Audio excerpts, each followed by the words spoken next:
Welcome to Books for Success. Today, we're delving into the wisdom within The Honest Truth About Dishonesty by Dan Ariely.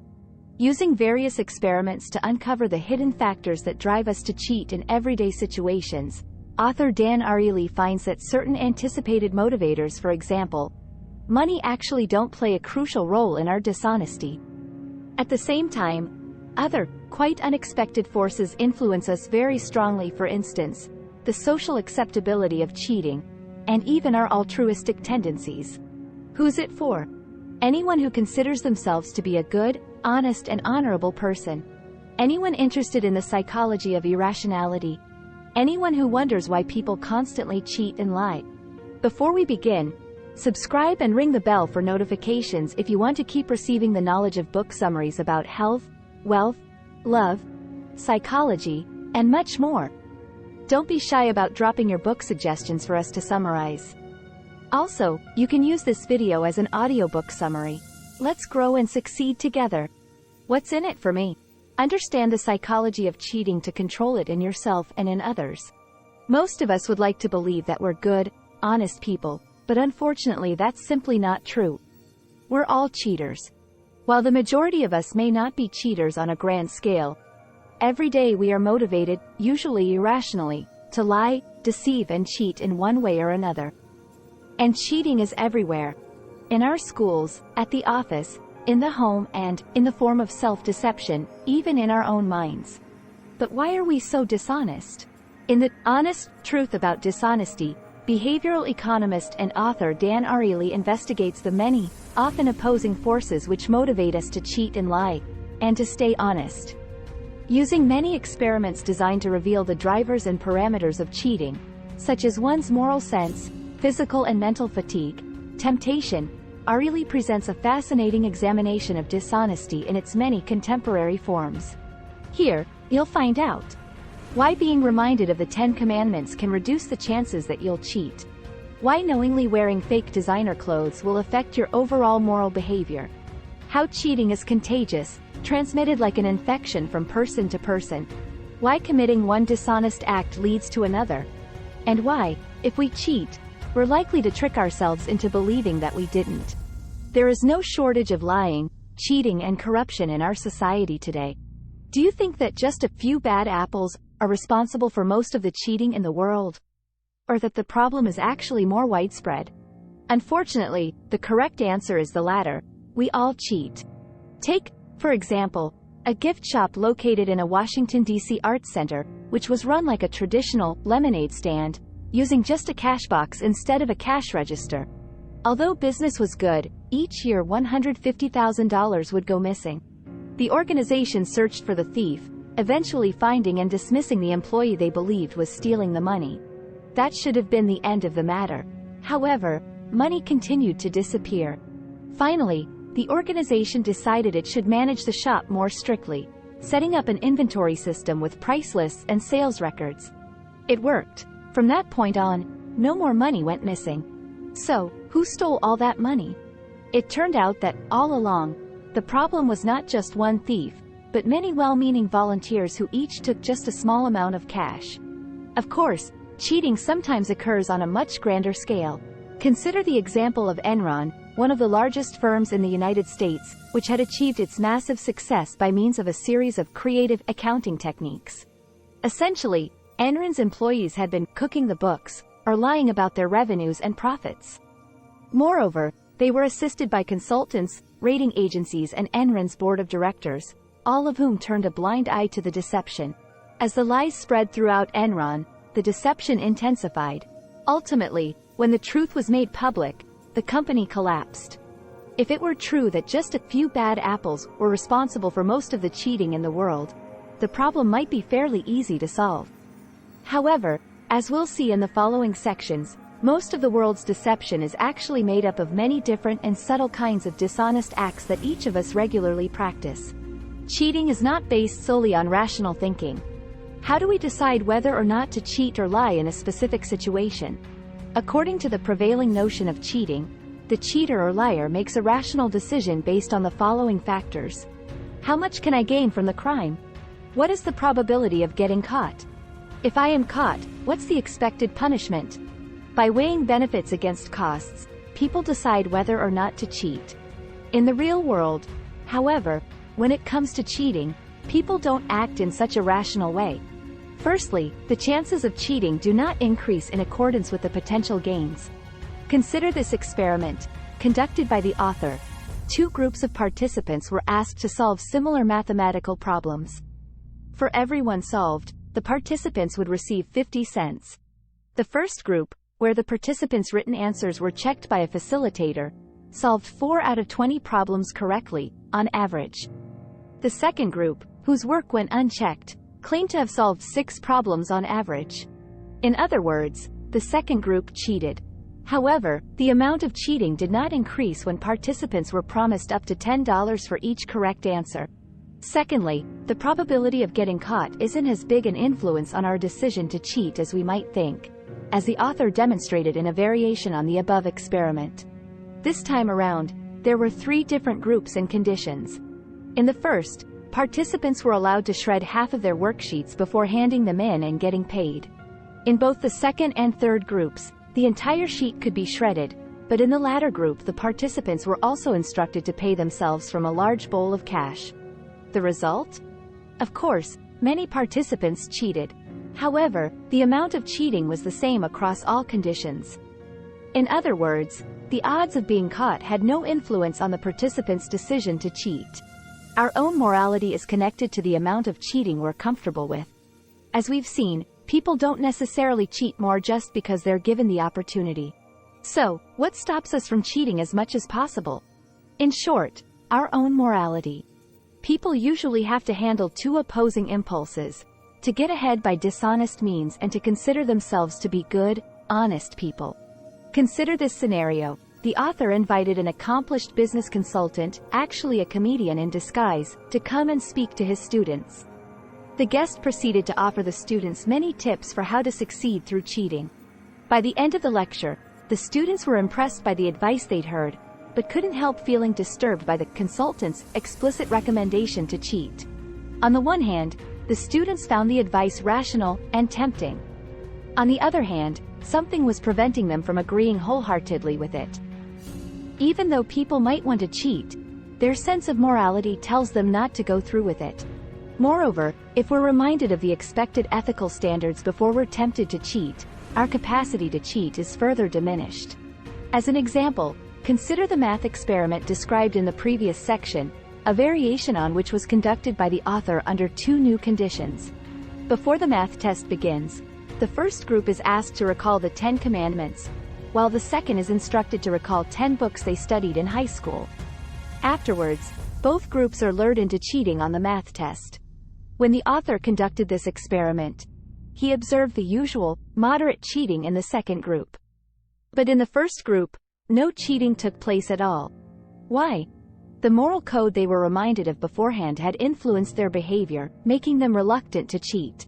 So, on the one hand, we desire the benefits that come from cheating, and, on the other, we're afraid of behaving immorally. But how do most people resolve this dilemma? As we'll see in the following sections, they use methods of rationalization and self-deception. Cheating results from a process of rationalization and self-deception. Is it possible for us to reap the rewards of cheating while simultaneously viewing ourselves as honest people? In fact, the answer is a definitive yes. We're especially creative when it comes to justifying our dishonest behavior. Let's return briefly to the math test experiment. Initially, participants were put in charge of checking their own test results, which led them to cheat a little. To improve their results, they replaced their wrong answers with the correct ones. Afterwards, the participants were asked to predict how well they could solve the same math problems if they were unable to check their own results. The participants predicted that their level of mathematical ability would be the same, whether or not they were able to cheat. In other words, they deceived themselves into believing that the ability they displayed when cheating was their actual ability. Another way we deceive ourselves with regards to our dishonesty is that we'll accept our own cheating more easily when there are steps between ourselves and the dishonest act. In other words, the larger the psychological distance between ourselves and the action, the more easily we forgive ourselves for cheating. For example, we all know that we shouldn't steal money. However, stealing products that were purchased with money seems to be less problematic because there's a psychological distance between the act itself and the money involved. Take, for example, the following experiment conducted by the author. In a student house, a 6-pack of Coke is placed in one refrigerator and several $1 bills in another. In both cases, the students would have known that the money and the Coke belonged to someone else, so they were off limits. The result? While the money remained untouched in the refrigerator, every can of Coke was stolen. The reason? There was a sufficient distance between the thief and the dishonest act. The authors calls the balancing act between the conflicting motivations to succeed and to act morally cognitive flexibility. In contrast to any rational cost-benefit analysis, this flexibility is the main internal driver behind our dishonesty. In the next sections, we'll turn to look at the external factors which make us prone to cheat. Exhaustion makes us more prone to lie and cheat. Imagine coming home after a grueling day at work. You're exhausted, grumpy and starving. It's a takeout night, for sure. Why do we tend to opt for unhealthy fast food after a tiring day? After we use our brains intensively, causing so-called cognitive strain, we're more easily tempted. This was demonstrated in the following experiment. A group of people are briefly shown a 2-digit number, then asked to memorize it, leave and recite the number in another room. On the way, they pass a cart offering chocolate cake and healthy-looking fruits, and are told that they can eat either one after they have recited the number.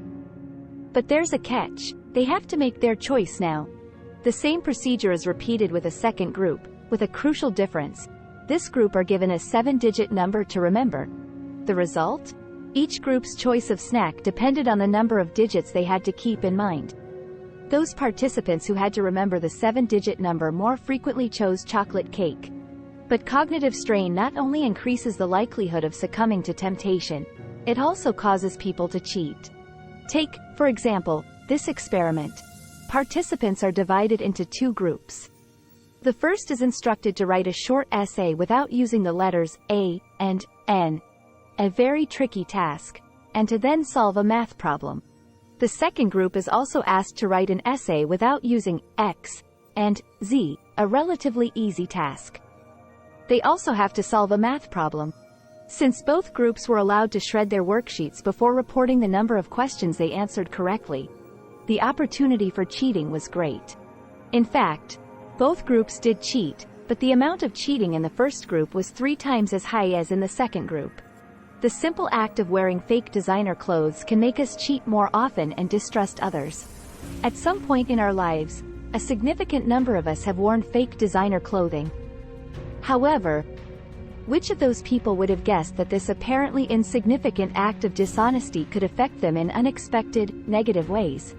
In fact, experimental evidence shows a correlation between wearing fakes and the likelihood of performing other dishonest acts. In one experiment, 3 groups of participants were given designer sunglasses. The first is told that the glasses are authentic, the second that they are fakes, and the third is given no information as to the glasses' authenticity. Then participants had to take a math test where they were given an opportunity to cheat. The result? According to the amount of cheating evident in the third group, who were given no information about the glasses, the average level of cheating was 42%.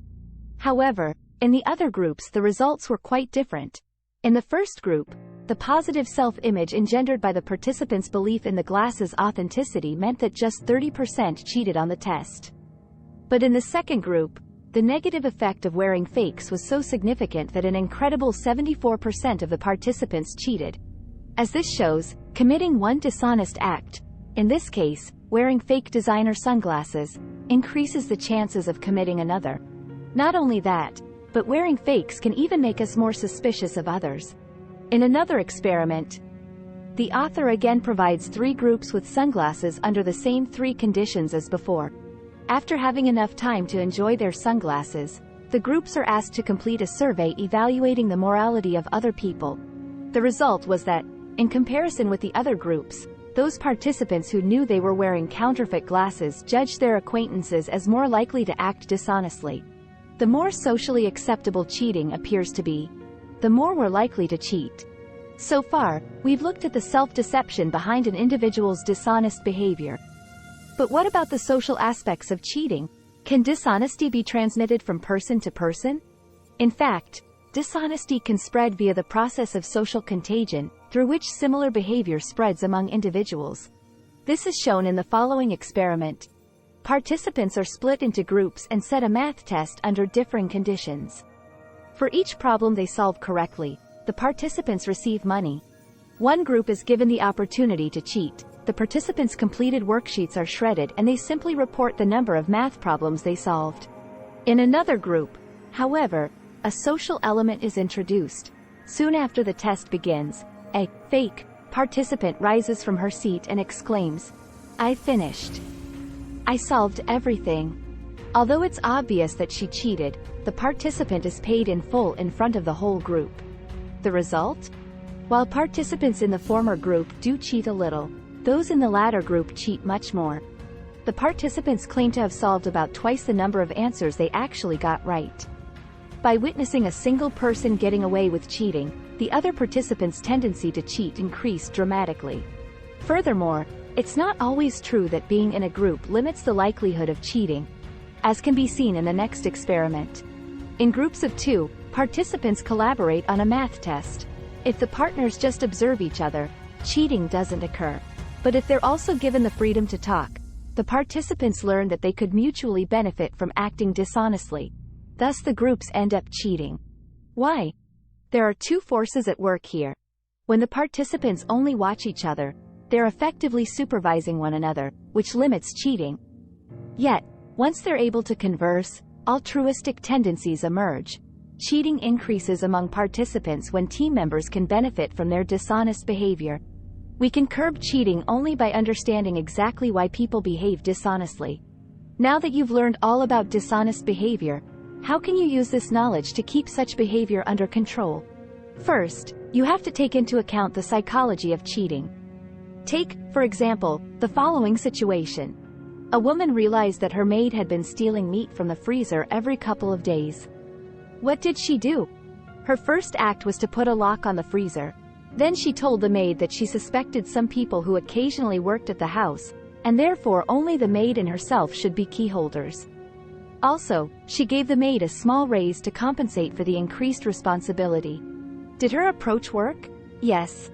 Why? There are several reasons for her plan's success, and all of them are connected to the motivations for cheating presented in the previous sections. 1. By locking the freezer, the woman curbed the maid's temptation to cheat. 2. By targeting the responsibility of the maid, she caused the maid to feel closer to the dishonest act. Having to consciously use the key rendered the act of stealing more difficult to justify. 3. By entrusting the key to the maid, the woman established honesty as the social norm in her household. Another way to limit dishonest behavior is to decrease the temptation to cheat. How? This can often be achieved by reducing the conflicts of interest in situations where people are rewarded for acting in opposition to their agreed role. For example, the role of a doctor is to take care of patients' physical health. Yet in some cases, doctors receive a bonus from pharmaceutical companies whenever they prescribe their drugs to patients. The result is a conflict of interest, where the doctor is tempted to cheat by prescribing unnecessary drugs to patients. In order to lessen the doctor's temptation, the conflict of interest should be removed. Doctors should be prohibited from receiving money from pharmaceutical companies. Final words. The key message in this book. Cheating is a widespread phenomenon. Surprisingly, most of the drivers of our dishonesty are not rational ones, as we might expect, but irrational ones. By learning about the psychology of cheating, we enable ourselves to control dishonest behavior, both in ourselves and in others. Actionable advice. Analyze your own motivations. The next time you catch yourself cheating, try to analyze your motivations. Ask yourself, why did I cheat? Did you act rationally for your own selfish interest? Or can you think of another reason? Learning how to catch yourself in the moment of cheating, and discovering your motivations for lying, will be a great help the next time you find yourself tempted to cheat. Rest before you get tired.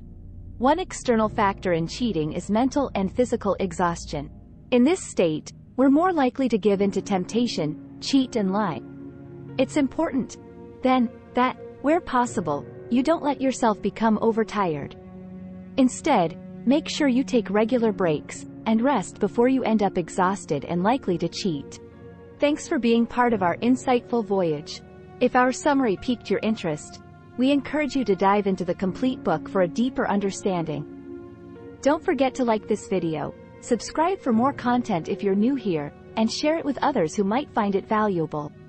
Keep on reading, discovering, and advancing until our next adventure.